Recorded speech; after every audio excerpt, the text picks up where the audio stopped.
Great Wednesday. Welcome to the Connecting with Intent podcast. I'm your host, King. I'm joined with my co-host, Jess. How you doing today, Jess? Doing great. How are you? Doing great as well. And I think we have our third guest joining us now. Let's see if we can add her to the stage. Hey, hey. Hi, guys. How you Looking doing, beautiful Melissa? out there. Good, good. You got a rookie on your hands here, all the way in Santa Elena, Colombia. Well, you look good. You're sounding good. So we're all set to go. So Excellent. let's get started with our podcast. So today we're gonna just this has been our first podcast together as we build this out. We're gonna discuss how we all met in Colombia and really get understanding a little bit about your background, Melissa. Jess can explain what she's doing, and then we can talk about what the goal of what our intentions are as we begin to build together and co-create. So why don't we get started with this? Jess, why don't you introduce yourself to our audience, and then Melissa will do that once you're finished. I am Jess Esther. I am just thrilled to be here today. I've been traveling. I've had the privilege of traveling to remote areas over the last few years, going deeper into the cultures and the people. And it's been my privilege and honor to land in Colombia last year at Mountains of Hope and have the opportunity to meet Mike Murphy and to step into quantum leaping my manifestations. So that's where I met you, King, and you, Melissa. And ever since then, I have been excited each day to figure out where we're going and how we're getting back into this connection in Colombia. So I'm really excited to be here for this conversation today. And where you calling in from, Jess? I'm calling in from Reno, Nevada. Okay, Reno, Nevada. All right. And Melissa, how about yourself? Why don't you introduce yourself by saying your name, kind of your background, and what brought you to Colombia? Great. Well, greetings, friends, and a good circle here that we met in this beautiful place, Colombia, in October, and we made it this far here today. I'm actually here in Santa Elena, Colombia, where I am in the process of getting a 9-house property up and running for all the things that we love to do. I have a background in housing and building houses and real estate and traveling the world, having owned in Mazatlan, Mexico for 20 years, background in engineering, and just love getting into projects. So here we are in the beautiful nature. They call this a crystalline mountain at 8,500 feet, surrounded by this gorgeous forest, not the jungle, but a forest at this elevation. We get 140 inches of rain here a year. And so it's just lush and glorious in between 60 and 80 degrees at all times. So wonderful to be able to share the project here. It's called the Enchanted Forest of Santa Elena. That's the old name of the place I bought from the owner. They would call it Bosque Encantado, but we say it in English so we can roll the words off of our tongue a little easier. So here we are in the Enchanted Forest, and wonderful to be with you guys. Mm. Now, Melissa, you arrived in Santa Elena about 5 weeks or so ago? Yes. And my initial question for you is, who were you then, and what's the difference between who you are today as a result of being in Santa Elena the past 5 weeks? Oh, what an excellent question, King. So arriving here with the usual issues coming from the United States of health and tummy and stress and what's going on in our world, to land in this beautiful forest and then be able to pray with the trees and the land and the birds. being able to be in the vibration of a deep medicine area. They say there's about 200 medicine circles in this area. And I've been to a number of them where people will have a beautiful maloca where they go and pray, do yoga, receive people, dance, music, and how that community comes together in many, many numbers of people. So through the last 5 weeks, we received the property, having completed the first steps of the transaction in January, receiving these 9 houses, and then starting to reform how it is that we want to be on this land. I received the main house only a week ago, and I'm in the middle of a big renovation on that main finca house. And I was really excited about that house because it has a giant yard where rows are pulled for food forest and growing food, along with all the tropicals and beautiful natives and all that kind of stuff. So for me personally, it was coming out of, scratching out of the US to make the plane, to get here with my daughter Liliana, and then work through the contract and the receiving of this complicated transaction and property. And then being able to I'll be staying the night in my new house tomorrow night for the first time. And Jess was down here with me, and I'm now in this gorgeous, you can see in the background of the beautiful nature. And Jess and I have been in this house, I think from about November, we've been renting this from the same seller of the property. And so, yeah. So let's take a step back for a moment and let's go back to the origin of the place we all met. So we met at Mountains of Hope in Colombia, and I'm curious, what brought you to Colombia? I'm a world traveler, having gone around the world at 21, having done Amigos de las Americas in Honduras as a 17-year-old many, many, many decades ago. So I've always had a heart for Latin America and always wanted to retire in Latin America. So this last round, after selling in Mexico, because it got pretty complex there with cartels, I searched in Costa Rica, Spain, Portugal, France, and then had a friend who came to Mountains of Hope and said, wait a minute, you can't go to Colombia without me, our friend Denise. And so I hopped on her train and made it all the way to Mountains of Hope. Interestingly enough, Jess and I were cruising around the forest one day and found this property. They said it was for sale. I said, okay, well, back up. Okay, taxi car driver, back up the car. And there was the owner standing there. This very handsome Colombian man said, I heard this property is for sale. And he says, as a matter of fact, it is. Would you like to see it? And we spent the next 2 hours wandering through the forest with the trees grabbing our shoulders and saying, please sing to us, please stay with us. And it's just been this magical ride that I ended up with this property. It's a pretty remarkable story. It is. So Jess, what are your thoughts about Melissa's journey and your experience?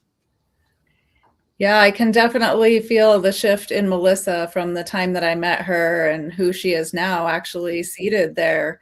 And when we first met, she knew that she was seeking or looking for a magical place, and she didn't really know what that looked like. And I didn't either. I was also going through transition, and I support people through transition. So we partnered up in that. And when we landed there in Santa Elena, both of us were captured. And as I had said previously, that my interest is in connecting with the culture. It is the beautiful medicine families, the community, the culture there, and the owner of that beautiful 9 property space that really did grab us and pull us in.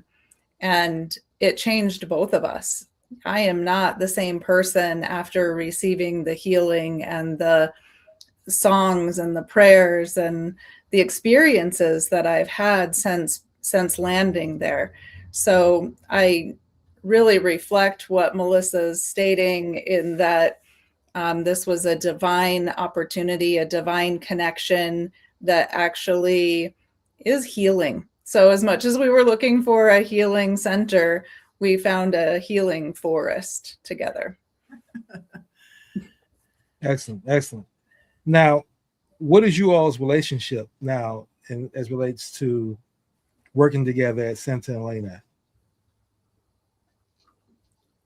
I would love to comment on that, if that's okay, Melissa. Sure, go. When Melissa and I first got together, we were pretty connected with what we wanted to do throughout the day. And it was like, start with our green juice and go into meditation and get our yoga and movement and get some cardio in before we sit and do our focus work or get other treatments done that are non-preferred.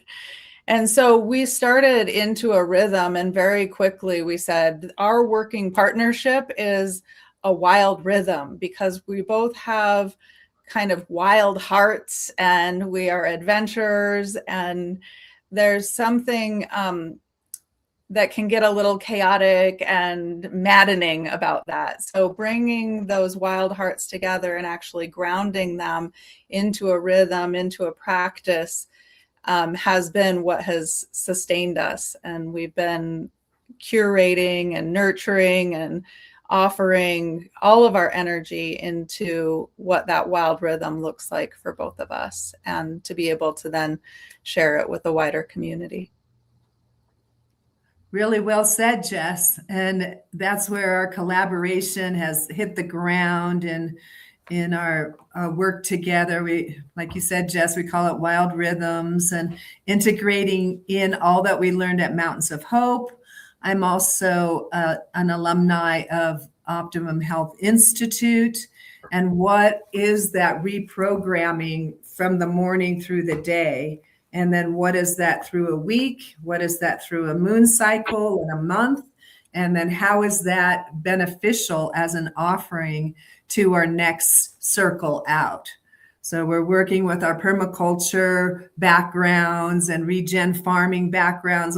Like I mentioned, I'm an engineer. I'm kind of I say I'm the facilities guy. I really like to be on the ground and doing the site plan and working with the guys to get everything in good order. And I really needed a person like Jess. She just has a way with connecting with people, and that us as a team has created this momentum that we've been, I think, looking for a while. I have other housing projects in Tucson, Arizona. I also have a 40-acre housing project in Nevada City, California. And it's been my passion to address the housing crisis and how it is that we come forward with a new paradigm. So people say, oh my gosh, you bought a village. It's like, yes, as a matter of fact, that was sort of the plan. And so here we are with all kinds of resources given from that owner, Alejandro, his name is, and he's a beautiful medicine man too, an incredible emerald dealer for 40 years. And we just met, and he said, this is your new home. And I went, oh my goodness. Okay. I guess I better keep building my capacity to be present to what's required to take care of this. And so it's been a magic ride. And I had mentioned, not the least of which Jess and I had shown up, and our direct neighbor, now our dear friend Juliana, was having a prayer fire, and we were able to sing in the forest, and just that vibration. I can hear the trees going, sing me some more songs. Mm-hmm. Okay. So it's been just this kind of magical thing here in the enchanted forest of Colombia. And wild rhythms. It has a real place in both of our hearts, our experience, and our offering. Mm. Now, you both use the term medicine man or medicine people several times. And for our listening audience who may not be familiar with that term and what you mean, can you describe medicine man or medicine person in the context? Sure, yes. Well, when I was 27 years old, I was invited to go sit in the Native American Church of North America. We're peyote eaters. We sit in a teepee for 12 hours straight during the night, and we partake of this sacred sacrament that has 56 alkaloids and is a magic maker on this planet. So for me, the flow into where is that vibration of connectedness with nature that gives that deep healing potential. So at Mountains of Hope, they have a beautiful, it's called a sweat lodge in the US. And down here, they call it a temescal. And that's a medicine building. With that medicine building is next to it is a temple. In that temple, Mountains of Hope was offering different medicine treatments to their patients, including things like ayahuasca, wachuma, cacao ceremonies. So it's really those plants that have a special vibration in the human body to heal and evolve an individual. So in this particular area, nowhere traveling the world my whole life have I found that deep of a vibration of people dedicated to these ways, these different ways with the different medicines, plant medicines here in Santa Elena. So does that make sense? It does. And that was a very detailed description. Thank you for that. Mm-hmm. And so now my next question is this. So how does the medicines fit into what your intentions are with Santa Elena and the 9 homes that you just purchased? Should I go ahead, Jess? Yes. Okay. So in our ways, we give consciousness, we recognize the consciousness and the vibration of all of creation. We have our different vibrations of our 4 directions. We have our different vibrations from our Mother Earth. We call it Pachamama here in South America. We have the different vibrations of the helpers of Mother Earth. We call it fire, air, water, and earth. And through that different manifestation into physical form, we're able to use those energies in our body made manifest out of light and energy, right? The whole universe coalescing into a human being. And now how do we bring that energetics into our body to evolve those vibrations so that we're that clear channel and we're connected with the higher source, our Mother Earth, and then these other energy vibrations that our native people describe to us and we've learned from over these many years. And how long have you been a practitioner of the medicine and the energy vibrations that you just spoke of? How long have you been involved in that? Yeah, I started eating peyote when I was 27. If I tell you it was 40 years ago, now you know how old I am.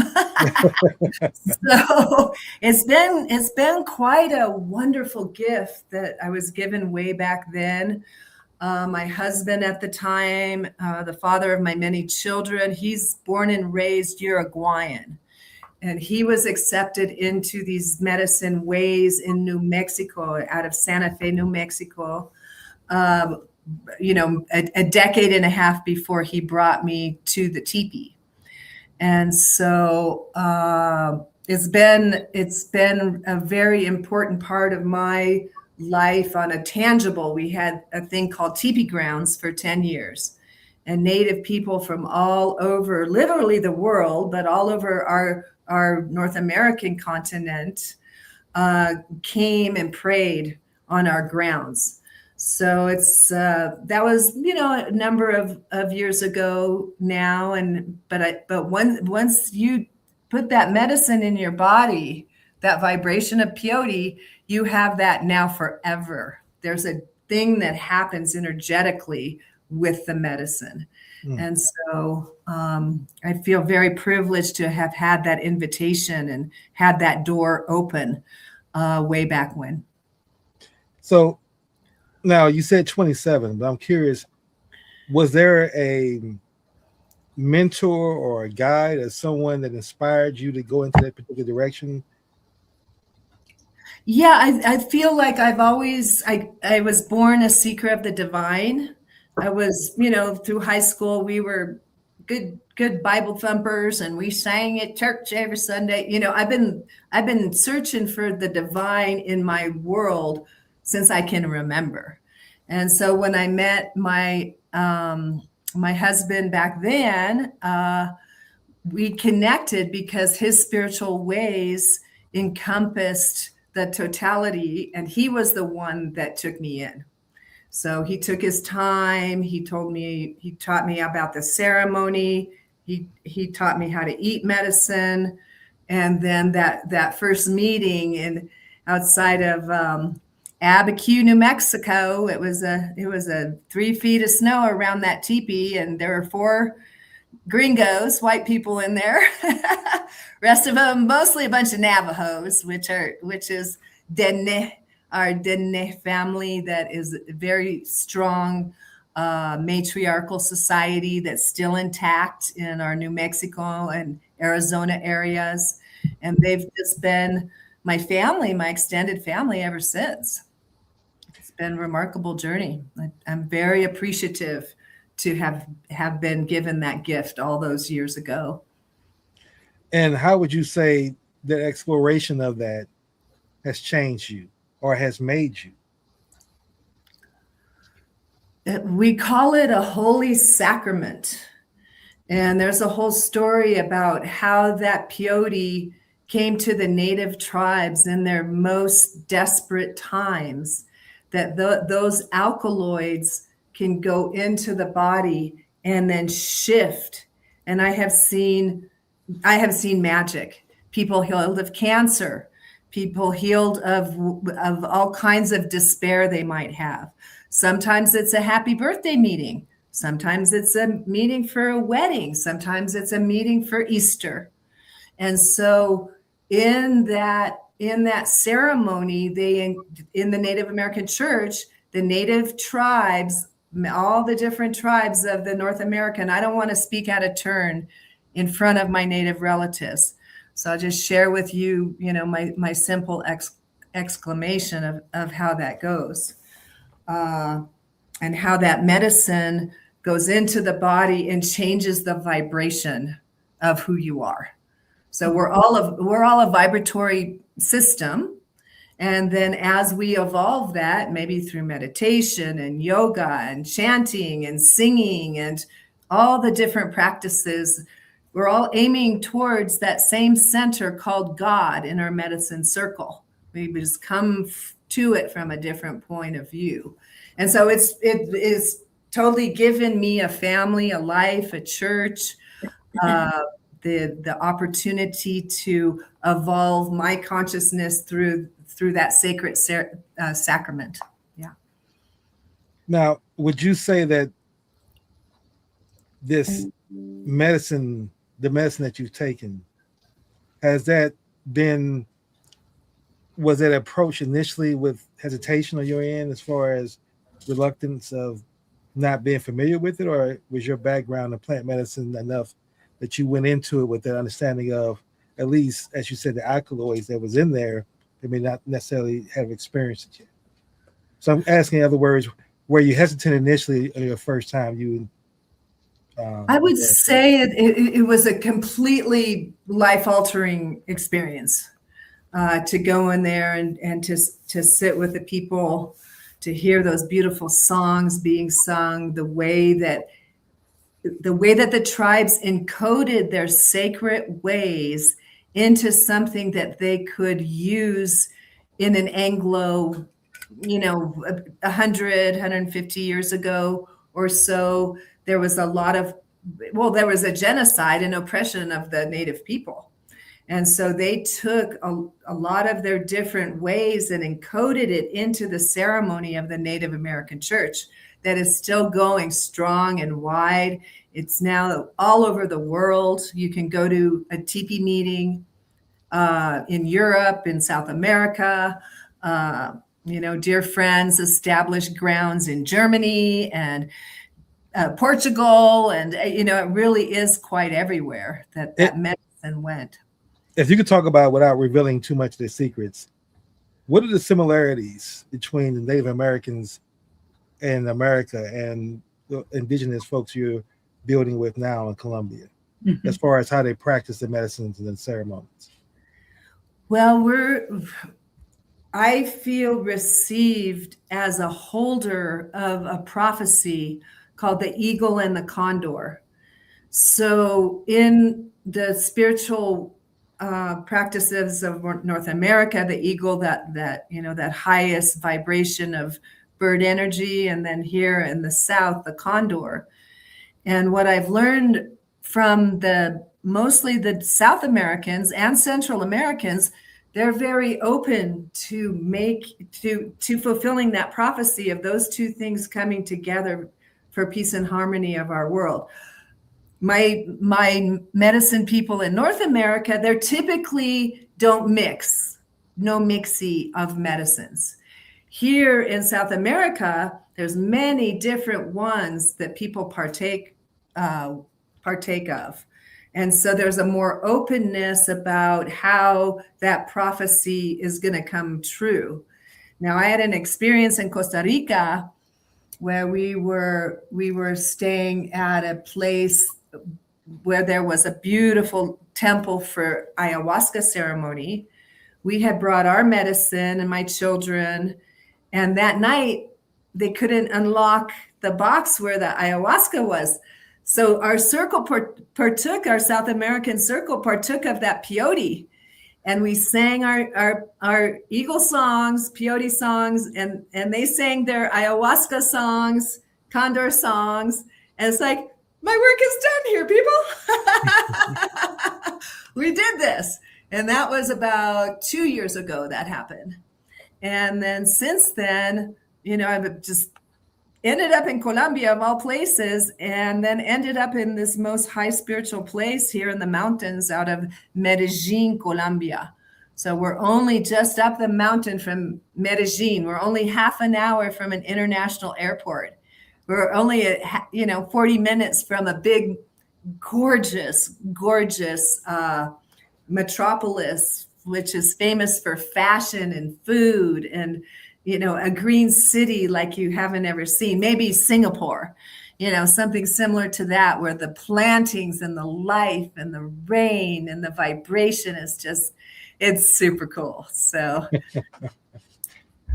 yeah. Now, how would you identify yourself with regards to your background? I know you and I have shared some of your history, your experience with quantum physics. We'll talk a little bit about that and how that has a bearing on what you're doing right now in your work. Yeah, and I want to be able to get Jess in here too. And she and I are both theta healing meditation practitioners. I've been doing that about 10 years now. I'm also a Joe Dispenza Kriya Yoga meditator. How we work with the energetics, how we take this physical form and give it life in energy, light, vibration, our chakra system, how we use all of those tools to inform ourselves about how to evolve that creative process, right? So I'm vibrating at a certain vibration. Here I am. I wake up in the morning and I go through my meditation to get myself aligned and settled and clear, and then being open to the quantum field, right? With that in breath and out breath. So what is all of this? It's space. What is in space? Everything that wants to be manifested through the energetics of the creative process. Right. So it's been a remarkable journey that just you get in that vibration of creation, and you're clear to the channel of the divine, and boom, boom, things start lining up in synchronicity. And before you know it, there's roses on the table and a farm being built right now. Yeah. Anything you want to add to that, Jess?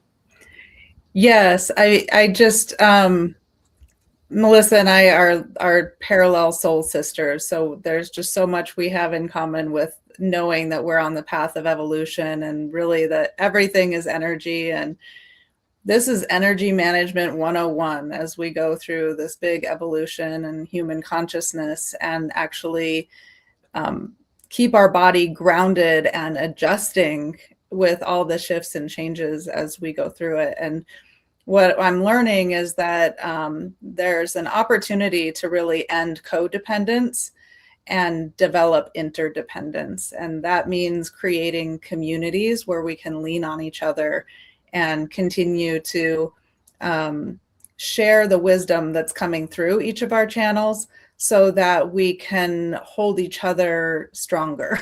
So I think it's beautiful that the flowers come to the table, and when we look out the window, that the beautiful alive space is there, and that when we walk down the path, we run into those that we have attracted into our manifestation, into our created world.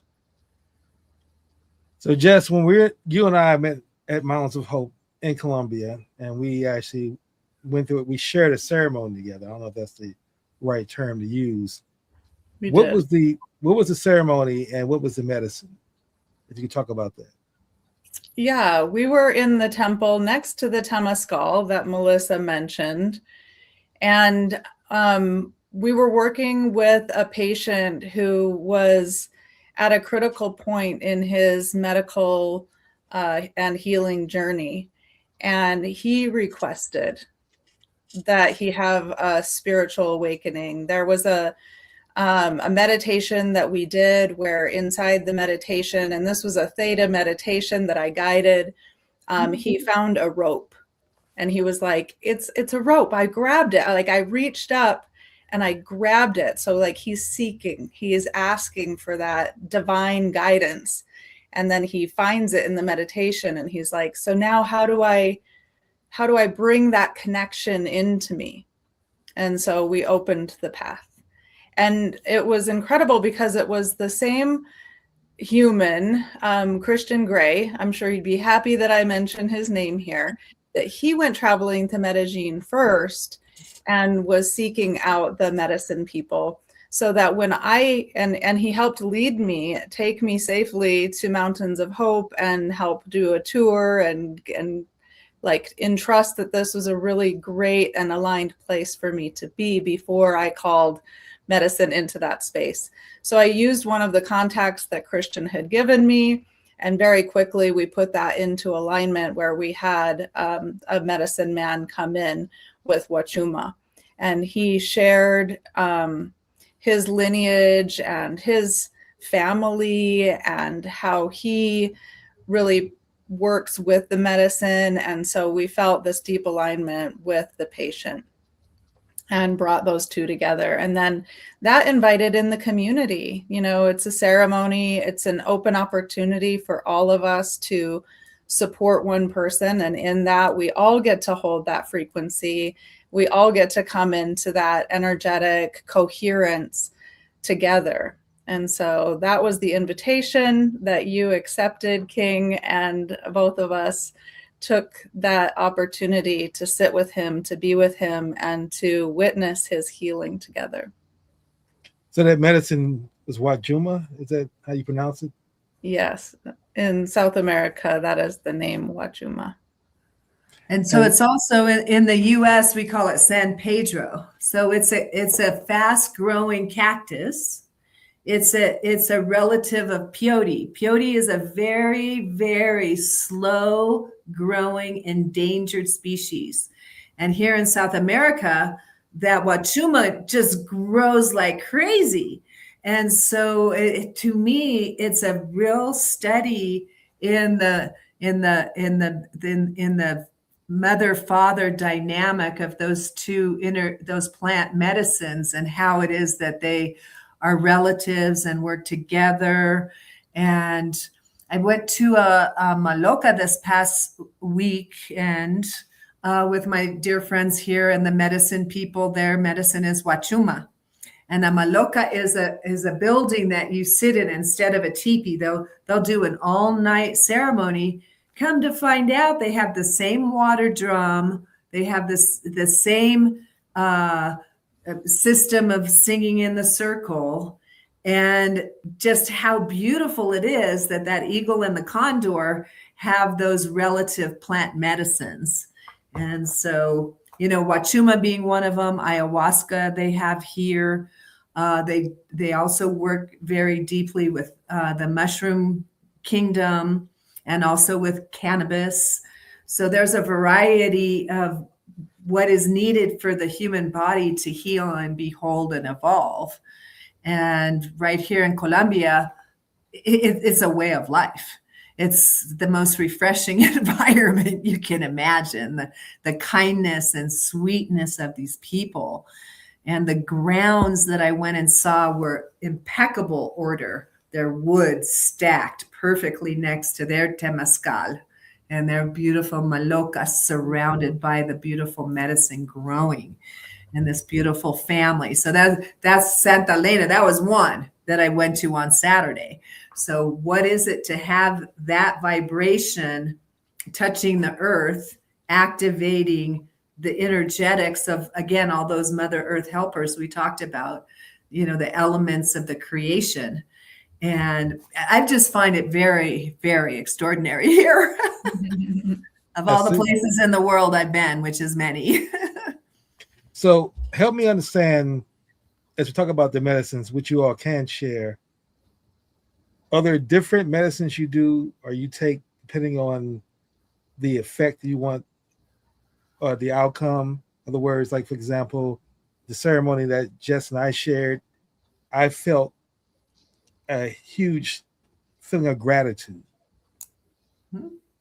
Now, so would peyote give me a different feeling, a different realization, a different experience? I think so. I think they all have their individual vibrations. I mean, it's all God, right? We're all God.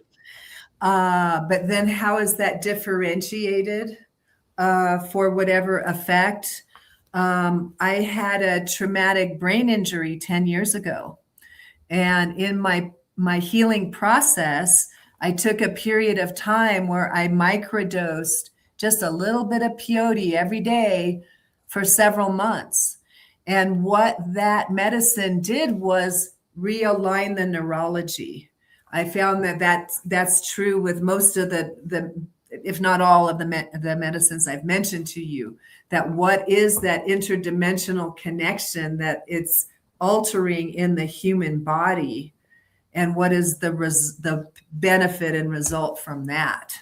So all of those before mentioned are very, very much healing opportunities versus, another pharmaceutical bottle of some pill that might harden your arteries, despite the fact that you're going for lower heart attacks or whatever they might say. So I just have been a deep nature girl for most of my life. And so it makes sense that these spiritual entities came to me, way back then, and just have been on the red road, guided by the divine creator to this point, is how I feel. And Jess, from your experience with the medicines and what you shared in your Substack articles and our previous show, some of the things you've gone through in your life, have you found that medicines have healed you? And if so, how? Yes, the medicines have healed me. It has been my path for healing. And my background has been in autism, working with people with neurodivergent abilities. And that's how I've gotten into the wild rhythm and energy management 101 to regulate the nervous system, because the heart and the mind, the heart and the brain work together through the signals of the nervous system. And there's a huge opportunity in slowing down and opening up so that you can rewire that brain. What Melissa was talking about with her traumatic brain injury is similar to the reprogramming, rewiring that we do with children. And it's similar to what I've done with my brain in the rewiring of mental health conditions in my family lineage. So that's what I've been writing about, is mental health and neuroplasticity and how we actually change the neural network through plant medicine healing. And what is your intention with the current course you're on, and activities and behaviors, and what you're building with the people that you are inviting into your space? Yeah, well, we're all creators on this planet.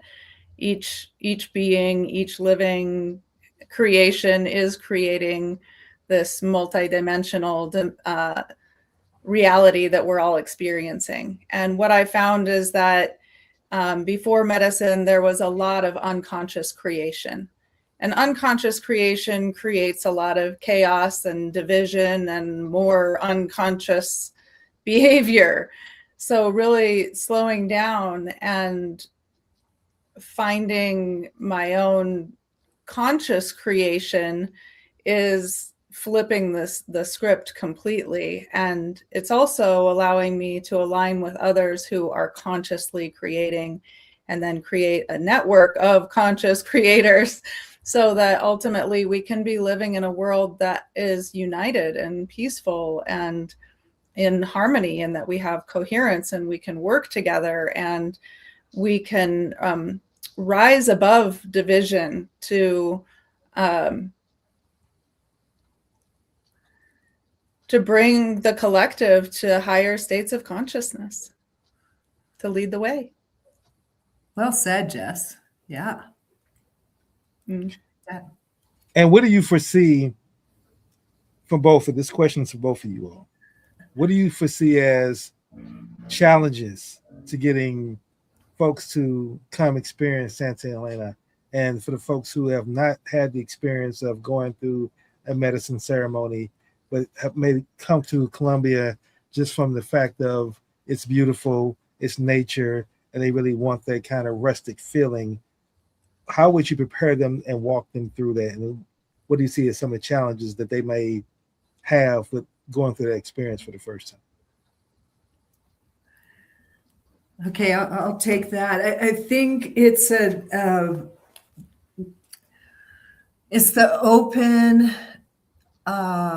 wisdom, vibration.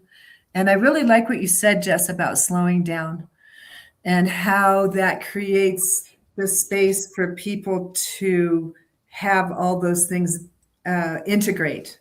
And so I would say that, talking specifically about medicine, it is a very profound experience, life-changing, potentially very life-changing.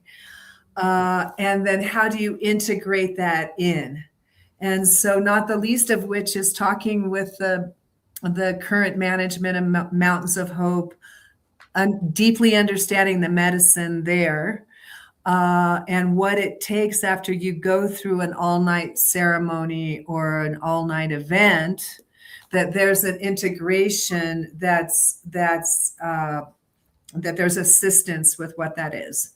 So as far as the challenge is, I'm kind of the ADD guy. I'm like racing, fixing water heaters right now, so, and then what it is to take your seat, bring that into your body, have the experience, and then have the integration time, which could be the rest of your life, but certainly let's make it the next 24 hours. Mm-hmm. So if we're inviting people to come here, for me, it's first to connect to the land.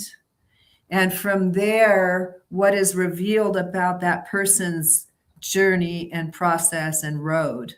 And I think from there, we'll be able to inform what is needed for that person, whether it's a Temazcal ceremony, maybe Jess and I went out into the deep mountains of the north of this country and sat with a very primitive tribe and went through a rebirth, planting of a seed and manifesting, harvesting the prayer with cotton. That's their medicine, is cotton. So what is the energy behind all of it? That there's an opportunity for people to heal. And what is the opportunity to evolve? And how we integrate that into this place.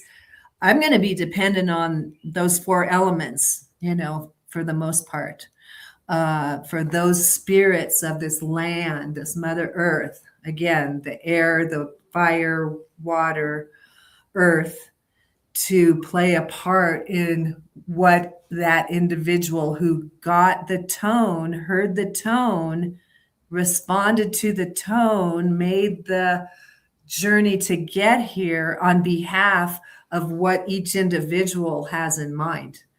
And then how that collective is the circle, is the sphere, is the quantum, right?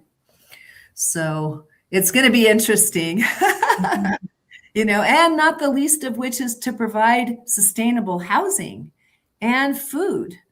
So that's part of, my purpose, along with Wild Rhythms, is creating home and that safe place and that literal roof over people's families. Is just such a journey right now. I know that that's been your past too, King, is providing housing for people. It's just so on our hearts. So along with invited to learn the energetics of Colombia, medicine, Santa Elena, it's also the project of village. And how it is that we want to be neighbors, be family, be a collective on behalf of the new earth. Really, we got to crank this stuff, people. We got some work to do. So, I'm up for it, and that's what we're doing. Jess, you want to add to that? Yeah, I've had several people have concerns about Colombia. Just saying Colombia sometimes creates like a response because of what Colombia's been through. And I think I even had that response myself of, what concerns I have, and is it going to be like walking into Narcos, and what's it going to feel like, and am I going to be safe? And with my energy management 101, tracking my nervous system, that's a real concern, that my body feels safe and that I'm not responding or reacting that would put me into an irrational place of making decisions. And so like catering to the fears and actually looking into it has allowed me to see the tremendous transformation that Medellin and Colombia has gone through. And they really are a beacon of transformation and hope, where because of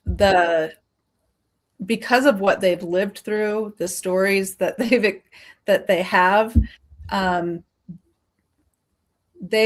an opportunity now to show us what unity looks like.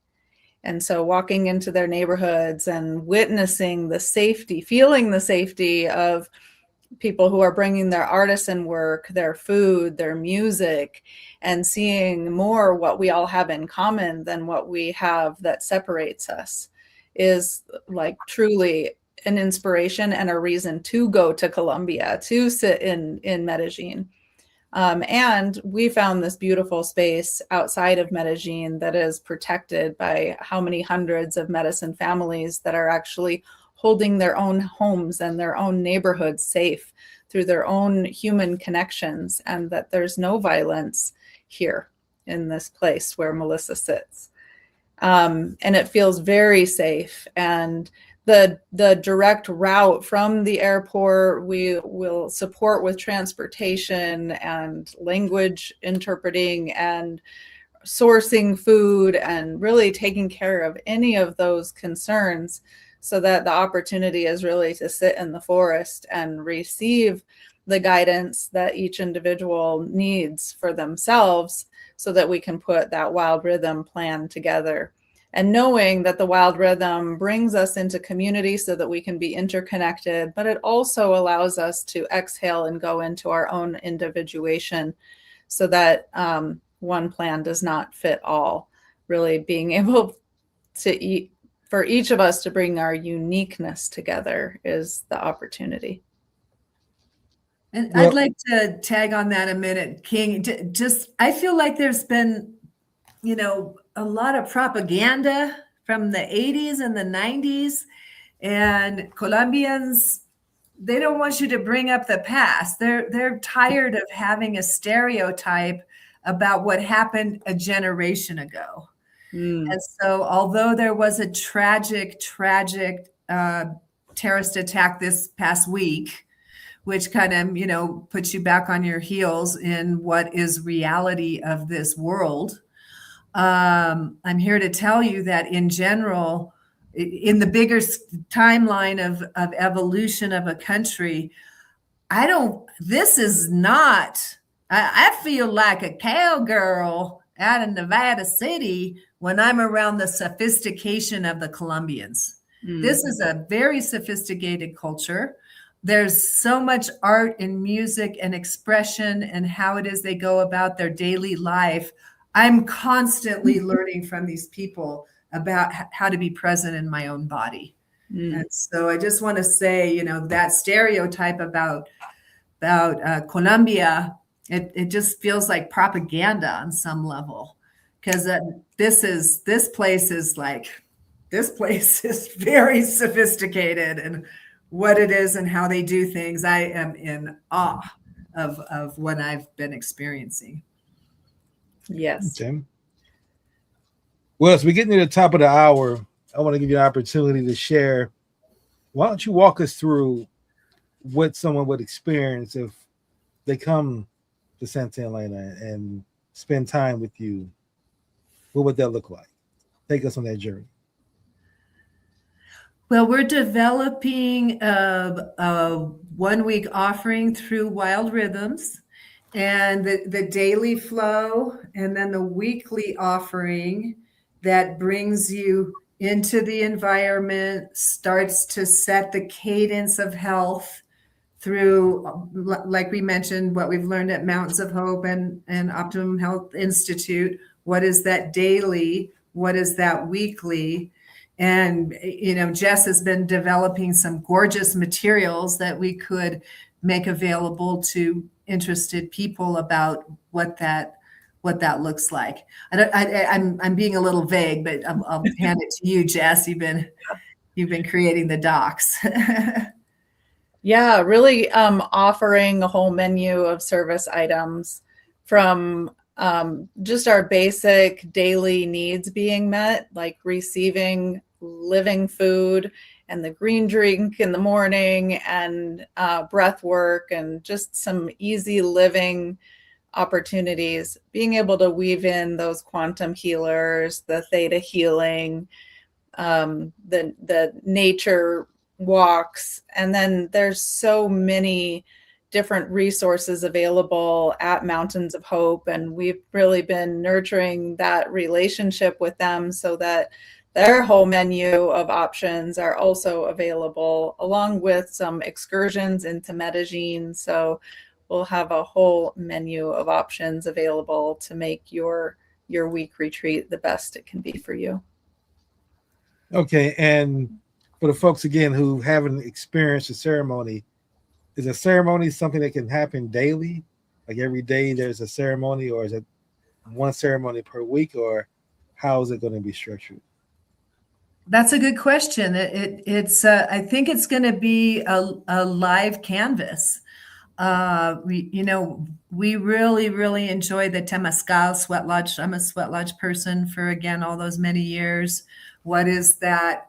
Not a ceremony, but an event that you go through to get yourself ready to receive and be present. Then how those other medicines could come in, how all the offerings of Mountains of Hope, we drive down the road and we have IV, Quantum MD, acupuncture, all of these kind of things. The most incredible body work I've had here, the lymphatic drainage workers, and the medicine woman with her tobacco, and just the variety of what is on our menu is pretty extraordinary. I'm feeling great. I've been here for 6 weeks now straight, and I arrive puffy and in pain and needing support. And sure enough, there they are with deep resources and skills.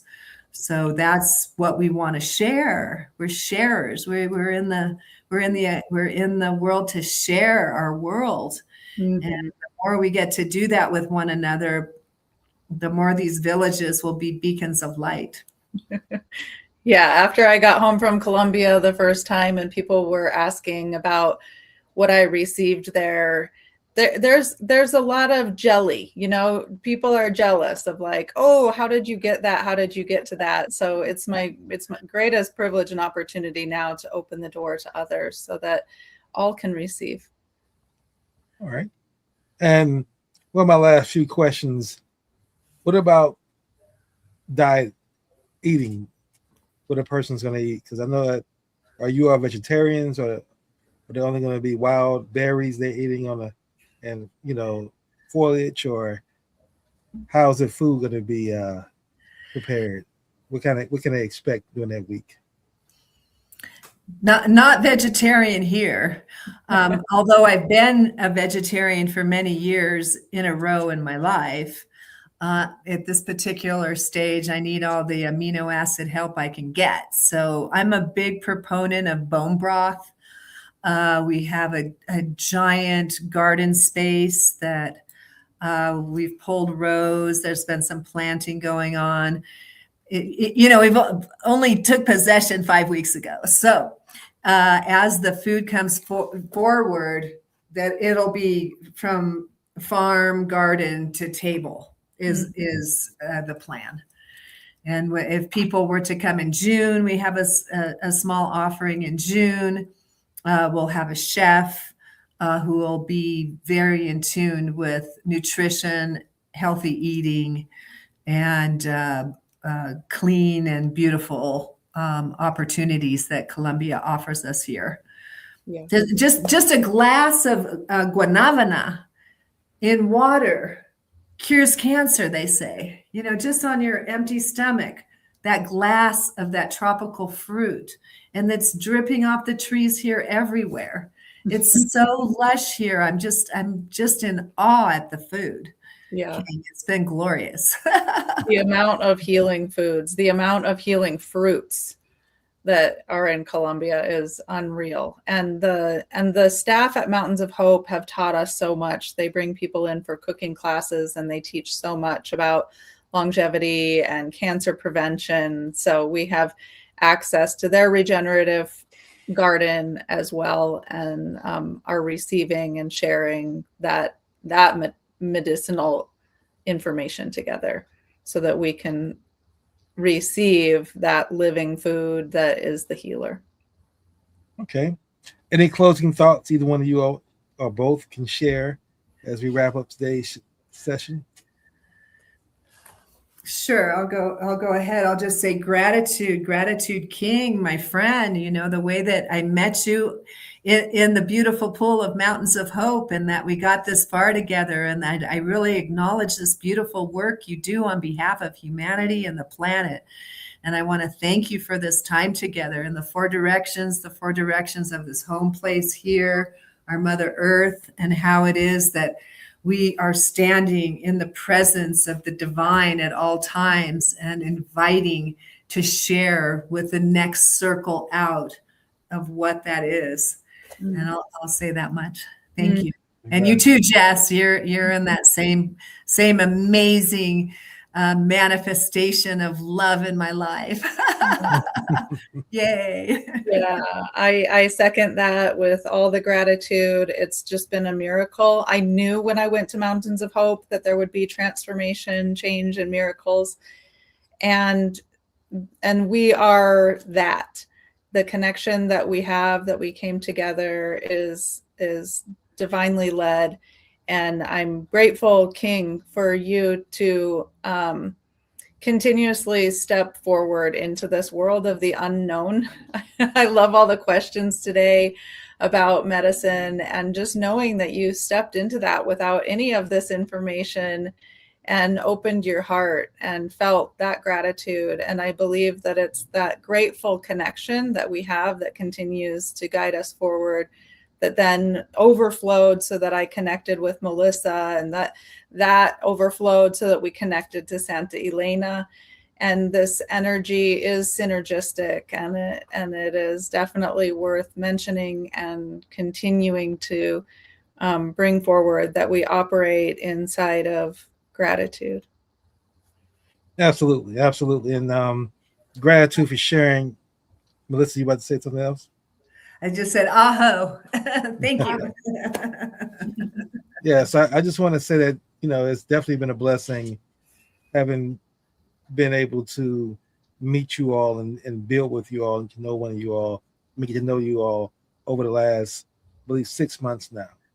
And Mountains of Hope seems to be a great connecting place of folks coming there, getting healed, and then being able to begin to build and connect once the healing has taken place. Because, we are building with several other folks who've come, and Mountains of Hope seems to be the origin or the center where we all connect. Mm-hmm. And just the energy that you all bring. I mean, Melissa, when you and I first met, I remember being in the infinity pool and talking to you about, why you were in Colombia, and hearing Felice a week and a half about you coming as Denise's friend. That's how you was referred to as my friend's coming today. My friend's coming.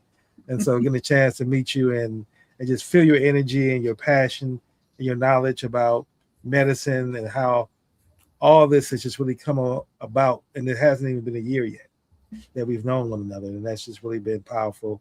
Same thing with you, Jess. It's been a pleasure knowing you. And each time I meet people through you, you're a great connector and very kind person. And what I want to share with folks that who are thinking about coming to Colombia, in particular, Santa Elena, that what I would share is that healing is going to be what I experienced, and I believe what you experience as well.